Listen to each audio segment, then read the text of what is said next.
It's Friday night, and that, of course, means Game 4 of the NBA Finals. And a man who we haven't chatted to for a while, but a guy who was in a red-hot streak of form, NBA tipping-wise, and our NBA guru here at Matchbook, Dave Hickey. Dave, how's the Finals been going for you so far? Hey, Sully, good to see you.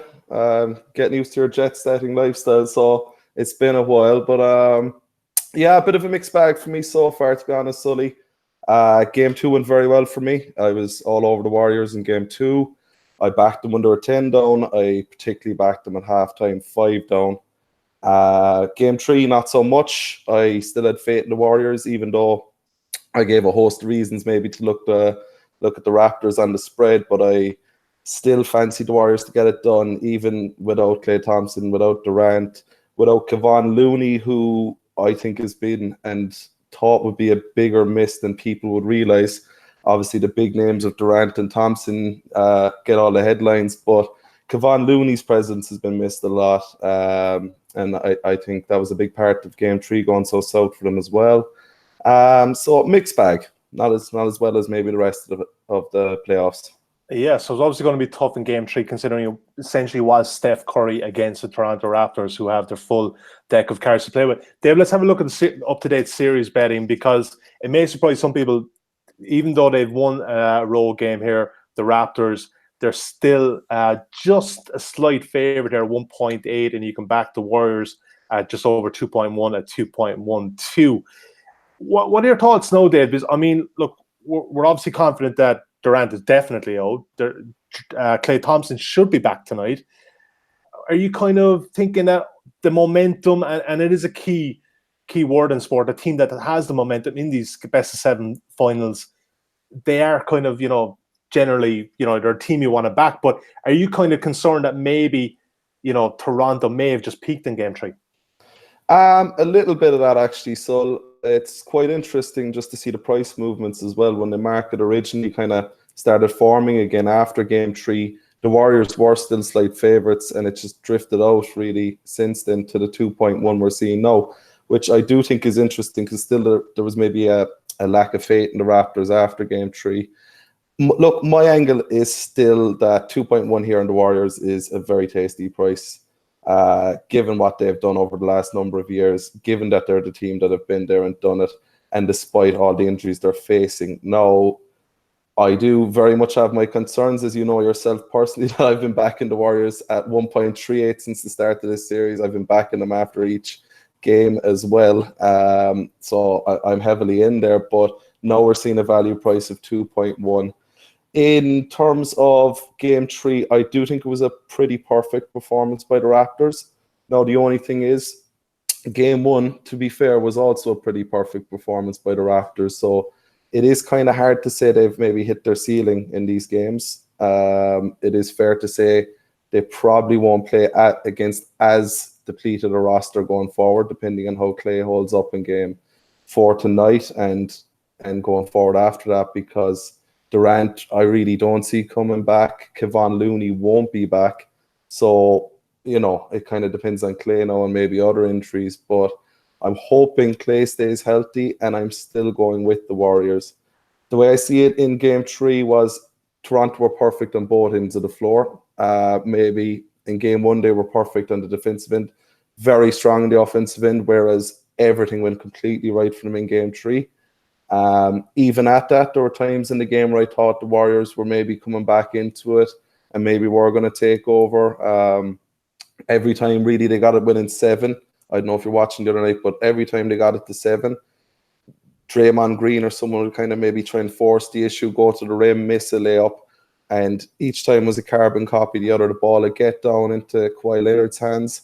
He would find space to draw in 2 defenders, and he would get either Danny Green or Kyle Lowry on the wing. And every single time Lowry or Green made that 3-point shot in those clutch situations where they were getting back to around 7 points, and the Oracle Arena was getting loud, and you were kind of thinking, okay, this is just like Game 2. The Warriors are coming back here now. The fans are standing up, and it just didn't happen. They showed great resilience, the Raptors, in Game 3, because in Game 2, you saw the heads hanging at halftime. I piled into the Warriors at the half, because I thought if they got it anywhere around 5 before halftime, that they were going to shoot on and win it. But to see Leonard and Lowry's heads hang so low going into the locker room, despite being up 5, I really felt that they were going to hand that game away. And I think in game 3, they just were refusing to do so.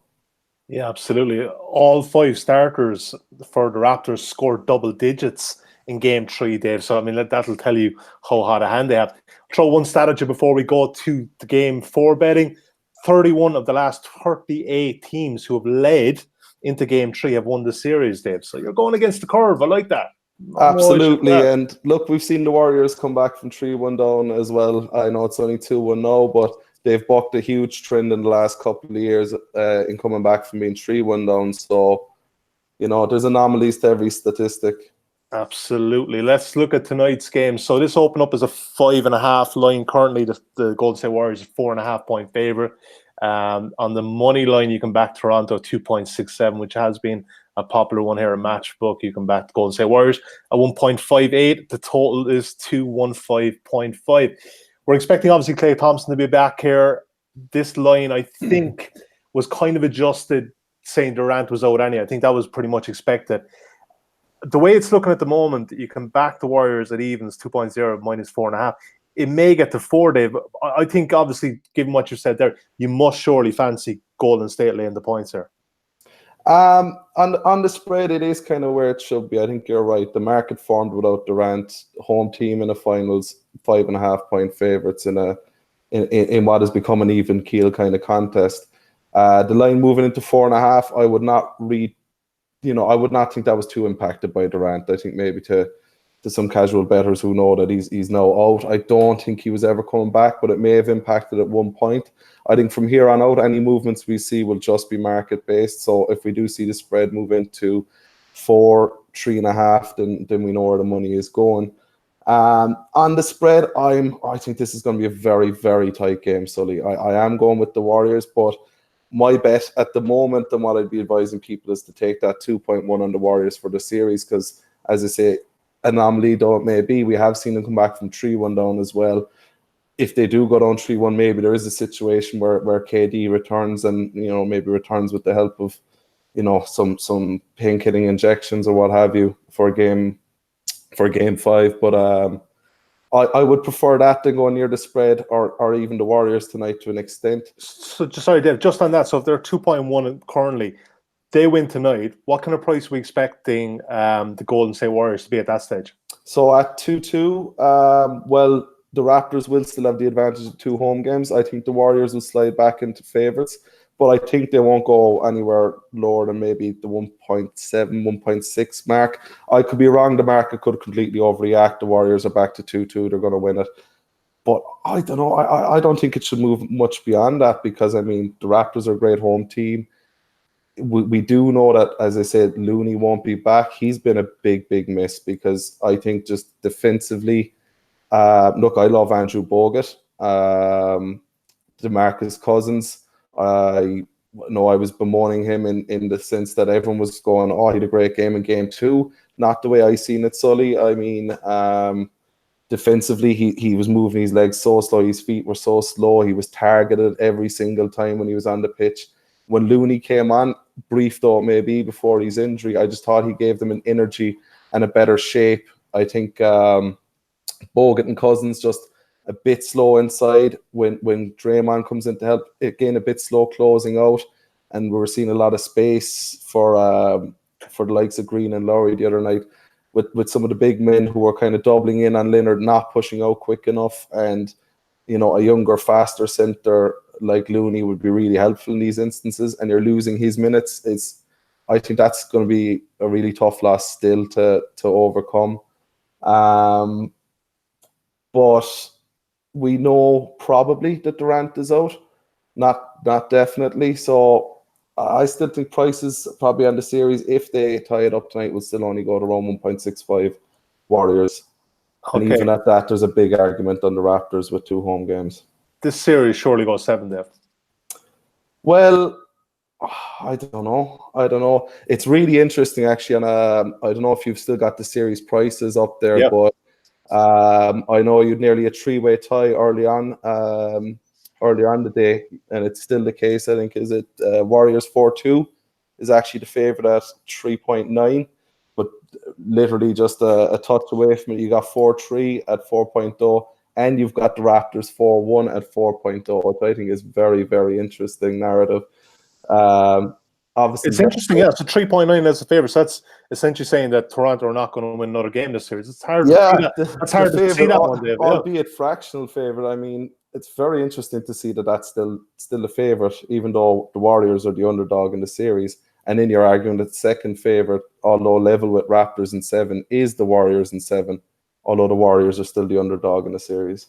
I found it interesting in game 3, Dave. I won't lie, I didn't actually stay up to watch this one because it was a school night. I will stay up tonight, obviously, but 13 offensive rebounds Golden State Warriors got. And I mean, if you take that in any game, you surely should be winning, but that could be a sign of, real worry for the Raptors. Yeah, and I did stay up for the game, unfortunately, so I'm kind of reeling since. Struggling through now, going to bed nearly 5 o'clock at my age. But yeah, I mean, a few of those rebounds as well. You've seen a bit of faffing in under the basket. You've seen a couple instances where there was tip back, missed, rebound, tip back, missed, rebound, and they still didn't finish the play. They were saved once or twice by fouls in those instances. It was just it was a very incohesive performance overall. Anyway, by the Warriors, I thought. Far from me now to doubt Steve Kerr, but I didn't see much shape offensively or defensively.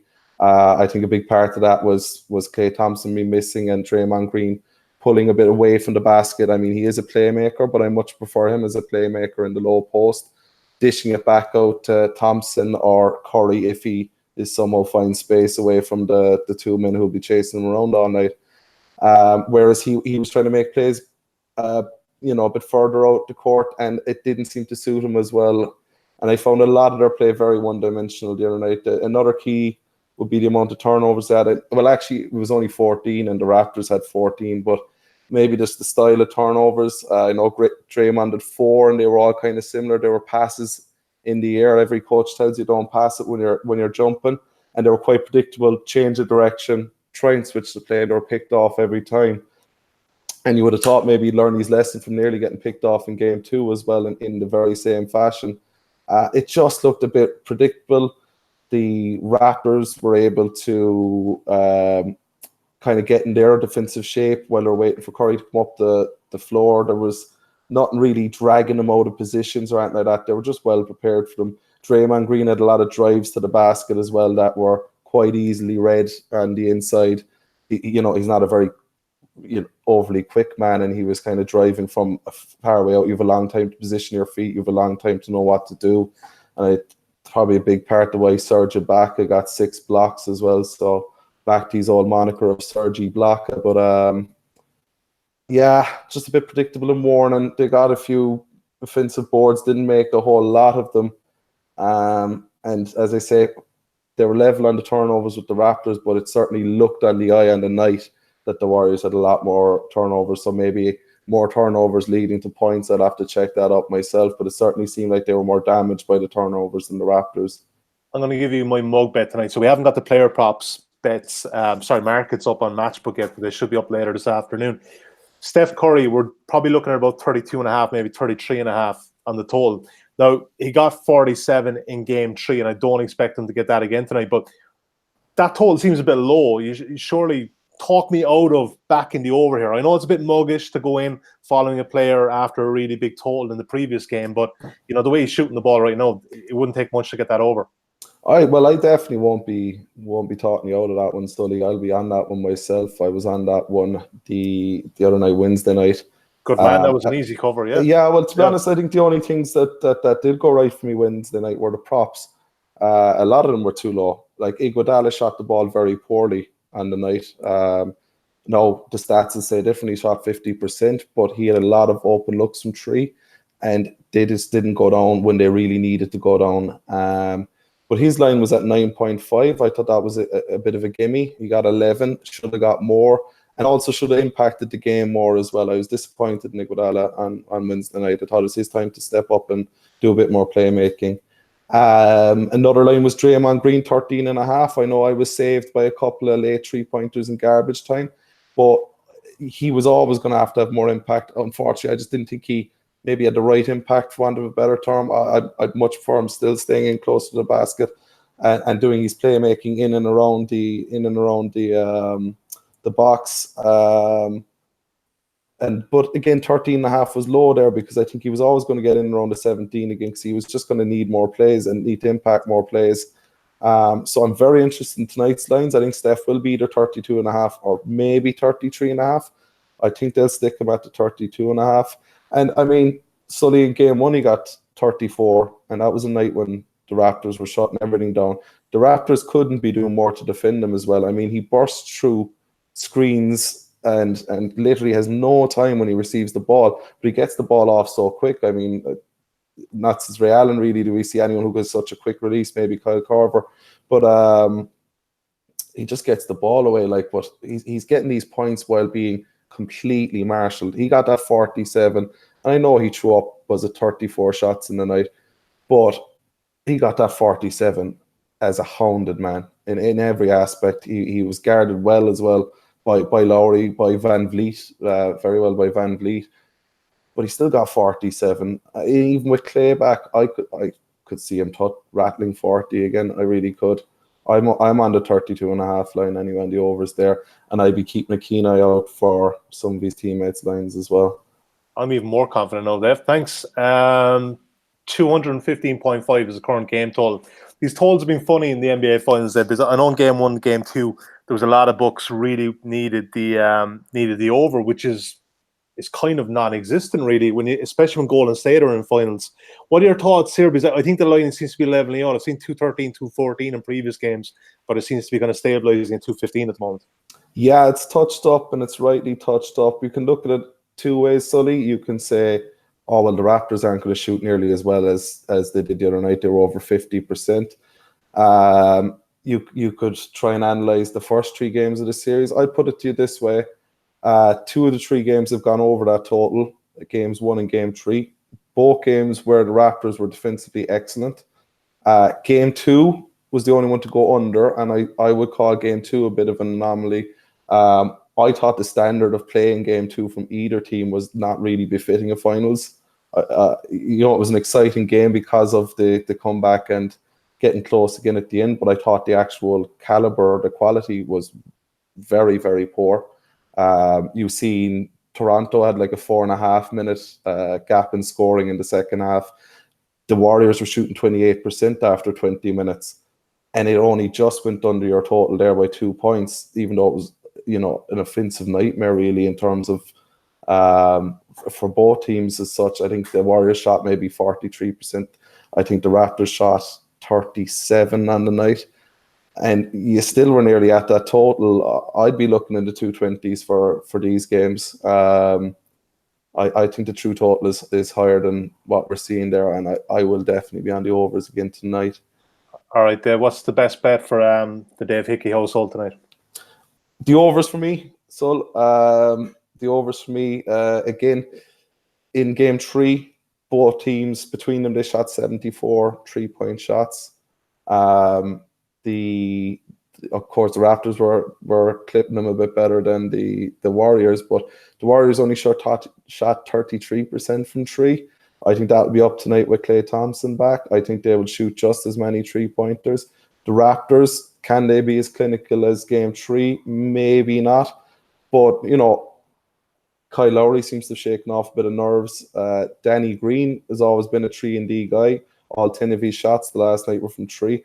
I can see another barrage of 3s tonight. I think that total, I have to go over that total. That's my main bet. I still will also advise to back the Warriors, though, on the series market. Series market. Okay, I like that. I'm going to stick with my Steph Curry one, Dave. Give me one piece of advice. How do I stay awake till 2 o'clock, Dave? Obviously, a guy in mid-30s, not used to this if there's no alcohol involved on Friday night, Dave. How do I do it? I see. Well, for me, the alcohol will tire me out more than anything. So I'm gonna stay sober tonight. I'm gonna stick with the coffees. Maybe watch. Well, I'll probably be watching a bit of boxing beforehand. But if what have we got in the golf? Maybe get some golf on. Yeah, I don't know. I could be having a nap, but yeah. Anyway, Dave, I doesn't don't work think for me. any. Yeah, we'll get you out of here on this. Dave, thanks for taking the time. We will do it again next week. We'll probably do maybe game 5 or game 6, but I think this goes 7, Dave. I think this time next week we'll definitely be talking about a game 7. The best of luck with your matchbook bets. Of course, the NBA bets. If you have not got a matchbook account, check out our offer at offer.matchbook.com for a £10 risk-free bet. So if you back one of Dave's or one of my selections, you will get paid no matter what. Cheers.